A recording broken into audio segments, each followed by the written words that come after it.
And you mentioned that the Biden administration could have struck this deal at any moment when he was president.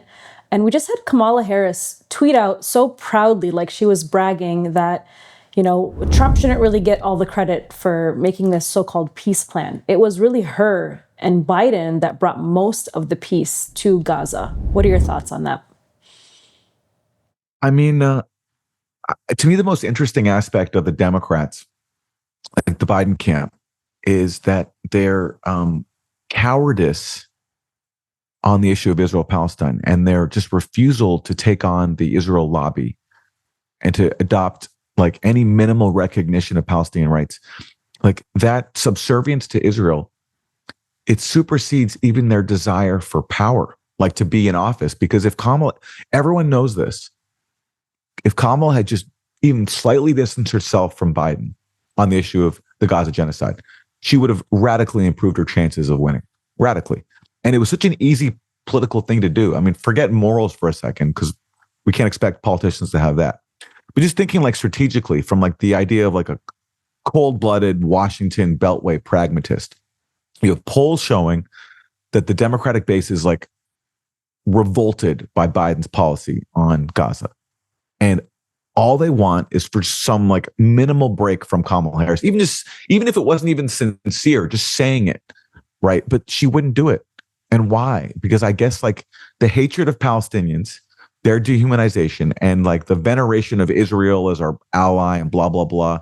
It's so embedded in U.S. establishment culture that even someone trying to win the presidency was not willing to break from Israel and break from Biden's slavish support for Israel.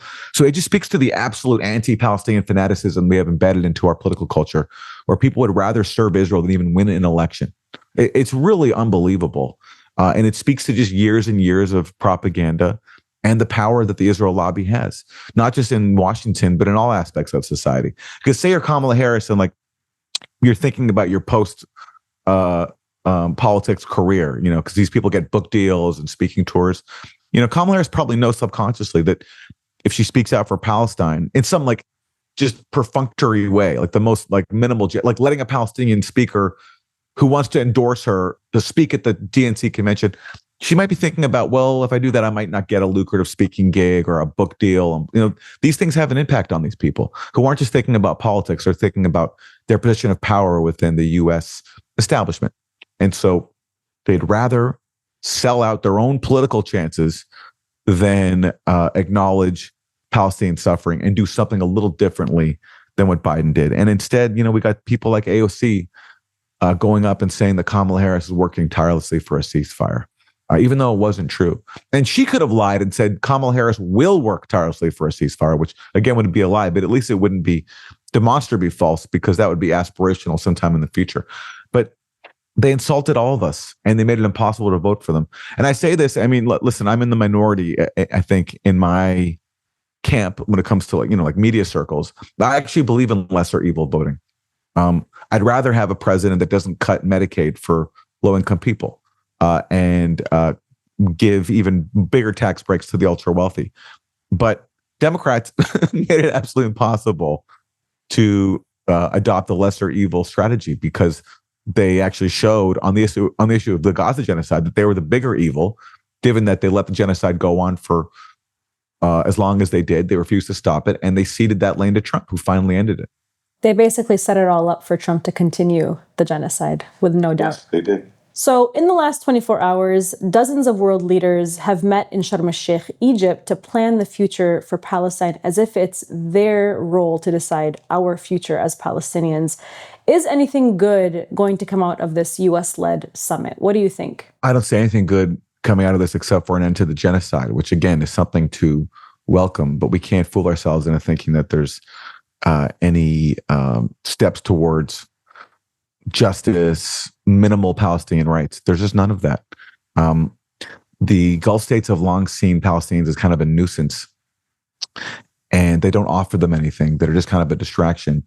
And they're going along with this Trump process of the so-called Abraham Accords, which is just a way for Israel to normalize with its neighbors while offering the Palestinians absolutely nothing. And all they're willing to say is that there should be a pathway to a Palestinian state, which is just such a meaningless term. I mean, either there's a Palestinian state or there isn't. A pathway, that kind of language is just an excuse to put Palestinians on a road to nowhere. That's what a pathway means.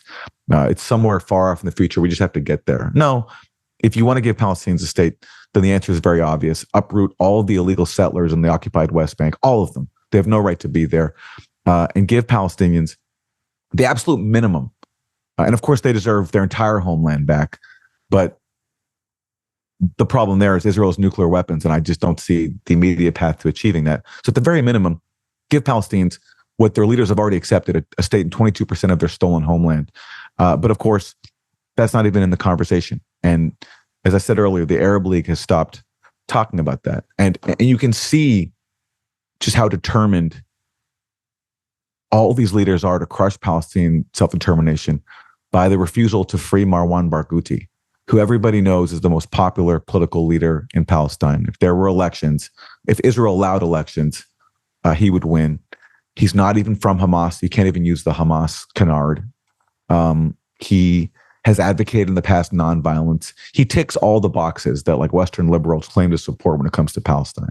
Not that he should have to tick all those boxes, but I'm saying is from the point of view of their fallacious arguments, they have none to make because he's a popular leader with legitimacy, and he's not even from Hamas, which, everyone insists can't rule Gaza anymore. And in fact, Hamas says we don't even want to rule Gaza anymore, so that's not even an issue. So Israel won't free him. The Palestinian Authority, it's my sense they've kind of abandoned him because they see him as a threat to themselves as well, because who are they? They're a corrupt collaborationist authority. And Hamas, to their credit, tried to get him freed. He was one of the people at the top of their list. I think that was the major goal of October 7th, freeing a Palestinian political leader who could unite the Palestinian people, unite the different factions, and have popular legitimacy, which is, contrary to all the propaganda that Hamas has wanted to go in and kill Israeli civilians. No, they were trying to do the only thing that they felt they had left, which is to create leverage for themselves after having none, after trying nonviolent protest, after trying to accept a Palestinian state in just 22% of their historic homeland, after being put under siege when they won elections. So this was their last gasp, is to try to free a Palestinian political leader like Marwan Barghouti, who could actually unite the Palestinian people and be credible. So you can see in the refusal to release Marwan Barghouti by Israel that there's just this continued determination to crush the Palestinian struggle for freedom. And unfortunately, you have more states in the region now that are acquiescing to that. And so it's very ominous. Absolutely. And what's even more ominous is how this genocide has completely transformed, or maybe even lifted the veil on just this Israeli takeover of our corporate media and political system. I mean, on the home front, we have pro-Israel multi-billionaires like the Ellisons buying CBS and possibly TikTok. That's coming up here very soon. And installing Barry Weiss as editor-in-chief of CBS. The Financial Times has reported that it was explicitly her pro-Israel views that got her the job. So what have you made of this hire, and what does this say about the state of modern journalism today? I'm a fan of comedy, and so my problem is I love comedy so much that in thinking about Barry Weiss being installed at the head of CBS News, I like the humor of it just takes over, because to me it's hilarious. This like unqualified opinion columnist who's made a career out of like being an activist for Israel with no journalism experience whatsoever, with founding an outlet that's like just such a transparent joke. One of their biggest stories was trying to deny the famine in Gaza by making the argument that because some of the famine-stricken kids had pre-existing conditions and it's not really a famine. But of course, the fact that suffering, medically compromised people experience starvation is of course that's going to happen when you have a famine. Is like the most vulnerable people are going to suffer first. I mean, that's just like So anyway, her being installed to CBS News, and like imagine being a CBS News employee who like tries to take journalism seriously, and all of a sudden your new boss is someone with no journalism experience who's there because she's a pro-Israel activist, and it's just like, hey, I'm your boss now. It's a bad comedy. So it's funny, and it does lift the mask off of, Zionist control of our media. along with the fact that TikTok has been taken over by the same forces that installed Barry Weiss at CBS News. Because as U.S. politicians from Mitt Romney to Anthony Blinken openly admitted, the kids were seeing too much footage of dead babies in Gaza, and they were mad about it. So therefore we have to shut TikTok down. So the mask is off. It's funny, but it's also terrifying. It speaks to this continued erosion of our freedom, of our a press that's actually doing its job, and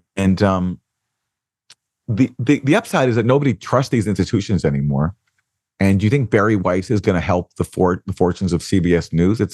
I feel bad for its employees, but given that CBS News is a part of a propaganda system that overall indoctrinates people on core issues of foreign policy, especially of U.S. hegemony, then maybe Barry Weiss by heading CBS News is doing us all a favor by just exposing what a complete scam our so-called free press is. Well, a recent poll showed that what trust in American media is at the lowest point it's ever been in recent history. I think the number was 25% or something like that. And makes me wonder, who are these 25% individuals? I mean, I would think it's this remaining Christian Zionist supporters of Israel. And so she will definitely keep them entertained. So for my final question for you, Aaron, in recent years, we've seen Twitter being purchased by the stridently pro-Israel Republican Elon Musk. We've seen Jeff Bezos tell his staff at the Washington Post that critiquing capitalism and the U.S.-led order is explicitly barred. And we're seeing now the forced sale of TikTok to Larry Ellison, who is the Israeli military's largest international funder. Is there any hope in this media landscape as an independent journalist yourself who covers the forever war machine? And where can people turn to get the truth? Well, listen, one result of the recent Trump period is a complete collapse in trust in corporate media. And, part of that is for unfortunate reasons, like the sort of the Trump mythology and the cultish aspects of MAGA just refusing to have any criticism of dear leader, right? That's one reason for the decline of trust in corporate media, which is not a thing to welcome. But another reason is totally legitimate, which is that the media did act in a deceptive way and on so many issues related to Trump. I mean, the most, I think, obvious example, and the one I spent a lot of time on, is Russiagate, one of the dumbest conspiracy theories of all time. The fact that the idea that Trump is a Russian agent and he's compromised by the Kremlin and Russian oligarchs, and Russia waged this massive interference campaign to brainwash Americans.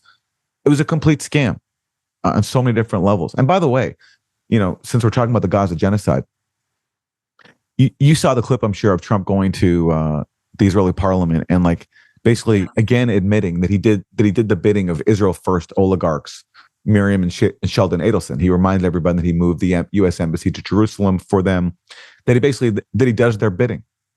And compare that to all the time and energy, to how much time was wasted going down this rabbit hole of the fictional Russian oligarchs controlling Trump and the fictional Kremlin minders controlling Trump.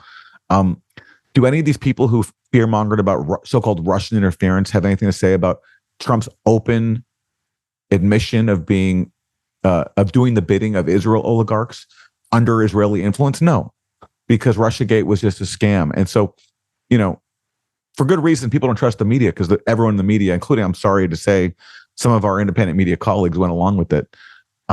So in that respect, there are aspects of the decline of trust in corporate media that are positive, but there's also a cultish MAGA element here where there's just no criticism tolerated of the leader.